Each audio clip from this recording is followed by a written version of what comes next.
It's 11:30 p.m. on a Tuesday. You're lying in bed, staring at the ceiling. The house is quiet, but your brain is screaming. You do that mental math again. You know the one. If I pay the minimum on the Visa and I push the utility bill to next Friday, I'll have exactly $42 for gas and groceries. You feel that tightness in your chest? That heavy weight that sits right on your sternum, making it hard to take a full breath? I lived with that weight for 3 years. It wasn't a business deal gone wrong. I didn't lose it all at a casino. It was a slow, silent slide into a $15,000 hole that I dug with my own 2 hands, all while smiling and telling my friends, yeah, things are great. The financial education they don't teach you in school isn't about numbers.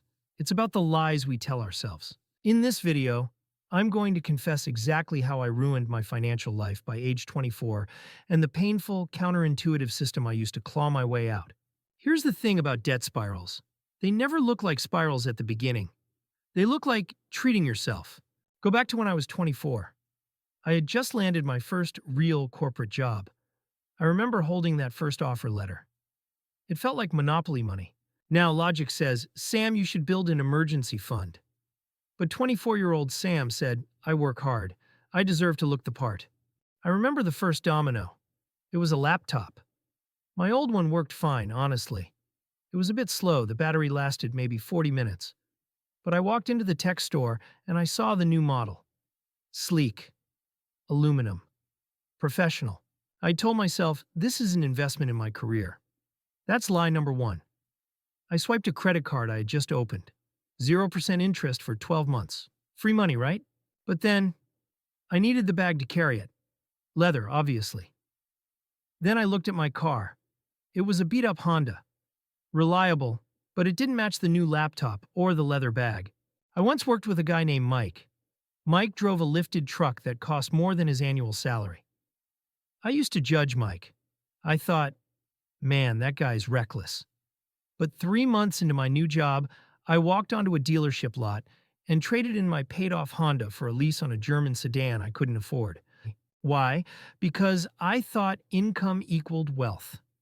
That is the single most dangerous lesson nobody corrects you on. I thought because the money was hitting my bank account, I was rich. I didn't realize that until I kept the money. I was just a funnel. 6 months later, the 0% interest period on that first card was ending, but I hadn't paid it off. In fact, I'd added a business wardrobe to it. And a vacation to Cabo because, work-life balance. This is where the spiral gets fast. I stopped opening the mail. That's a real thing. It's called information avoidance. If I don't see the statement, the debt isn't real. I set everything to autopay for the minimum amount due. I remember going out to dinner with friends. We're at this nice steakhouse. Everyone is laughing, ordering rounds of drinks. And I'm sitting there, smiling, nodding, but under the table, my leg is bouncing like a jackhammer. I'm checking my banking app under the table. Available balance, $112. Pending charges, $80. The waiter comes over. Another round? And I said yes. Why did I say yes? Because the fear of being found out was stronger than the fear of the debt. I was terrified that if I said, guys, I'm actually broke, the illusion would shatter. So I put the steak dinner on a second credit card. By the time I turned 25, I had $15,000 in high-interest consumer debt.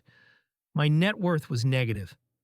And I had absolutely nothing of value to show for it except a depreciating car and a closet full of clothes I rarely wore. You can only run from math for so long. Math always wins. For me, the crash wasn't a dramatic movie moment. The repo man didn't come for the car. It was a tooth, upper right molar. It cracked while I was eating popcorn. I went to the dentist. I didn't have dental insurance at the time. I opted out to save $20 a month. Genius move, Sam. The dentist looks at me and says, it's infected. You need a root canal and a crown. That'll be $2,200. I walked out to the reception desk. I pulled out card A. Declined. I pulled out card B. Declined. The receptionist, she was nice about it. She whispered, do you have another form of payment? That was it. That was the moment. I had to call my dad. I was a grown man with a great job, a German car, and a leather bag, calling my father from the parking lot of a dentist's office to borrow money for a tooth. I have never felt smaller in my life. The shame was physical. It felt like I was burning up from the inside. That night I went home, and for the first time in 2 years, I opened every single envelope. So how do you get out? You're probably expecting me to say I started a side hustle, or I bought Bitcoin. No, I fixed the behavior. I realized that my problem wasn't a lack of money. It was an ego problem. Here's the 3-step system I used. It's not sexy, it's not fun, but it works. Step 1. The scorched earth audit. I printed out my last 3 months of bank statements. I took a red highlighter, and I circled everything that wasn't survival. Netflix? Gone. Gym membership I barely used? Gone. I started running outside. Eating out? Zero. I learned to cook rice and beans like I was living in a bunker. I sold the German car. That hurt the most. I took a loss on the lease transfer and bought a used sedan with 120,000 miles on it. I remember driving that clunker to work the first week. I saw my coworkers looking at it. And you know what? Nobody cared. My ego thought they cared. They didn't. Step 2. The snowball, not the avalanche. Mathematically, you should pay off the highest interest rate first, the avalanche method, but I knew myself. I needed a win. I needed to see a zero. So I used the snowball method.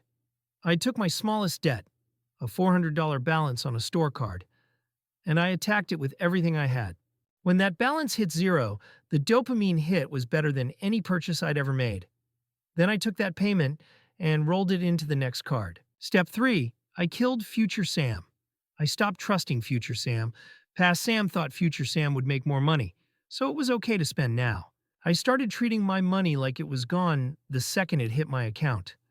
I set up auto transfers to my debt payments for the day after payday. If the money wasn't in my checking account, I couldn't spend it on stupid stuff. I forced scarcity on myself. It took me 18 months.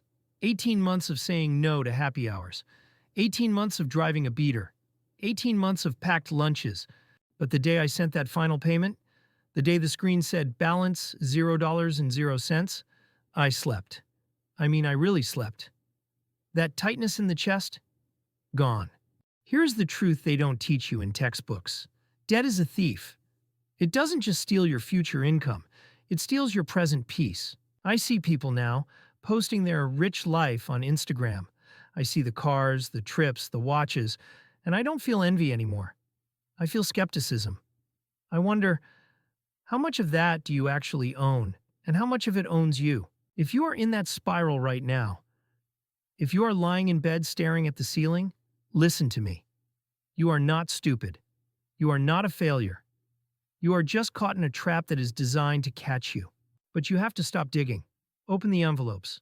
Look at the monster in the face. It's scary, but it's less scary than the shadow it casts when you're hiding from it.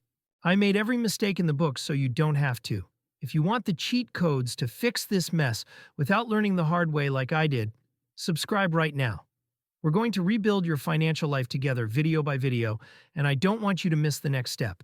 And do me a favor. If this story made you feel a little less alone today, hit that like button. Not for the algorithm, but because it helps this video find the next person who is secretly drowning in debt and thinks they're the only one. Let's help them find this lifeline too. Forgive yourself for the past, but take responsibility for the future. Start today, not tomorrow. Today. I'll see you in the next one.